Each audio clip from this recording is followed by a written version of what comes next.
demandez à quelqu'un s'il veut aller en grève de gaieté de cœur, il vous répondra. Nous-mêmes en premier, on ne parle pas de gaieté de cœur. Mais lorsque vous n'avez pas autre arme que cela, vous partez en ayant conscience qu'il y a un minimum d'impact sur vous. Tout comme les fonctionnaires partent en grève, on coupe leur salaire, les étudiants savent également que s'ils partent en grève, il y a un impact sur eux. Mais ce sont ceux qui sont en face qui nous ont donné ces armes pour nous défendre lorsque on est opprimé. Dans cette mesure, on pense que ce sont ceux qui auraient dû prendre les mesures pour empêcher la survenue de la grève qui assument l'impact de la grève sur les États et les chevaux.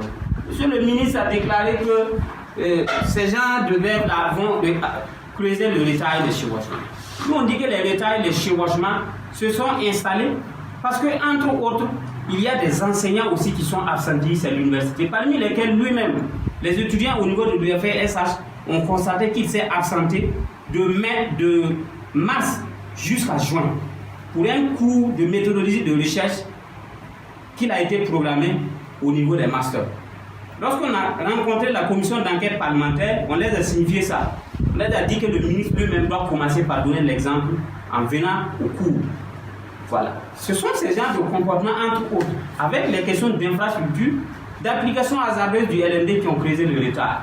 Et des gens qui doivent prendre des solutions pour empêcher la grève ne doivent pas venir nous donner des leçons pour dire que cette grève-là va creuser le retard, alors que c'est elles-mêmes qui sont à la base de notre réaction.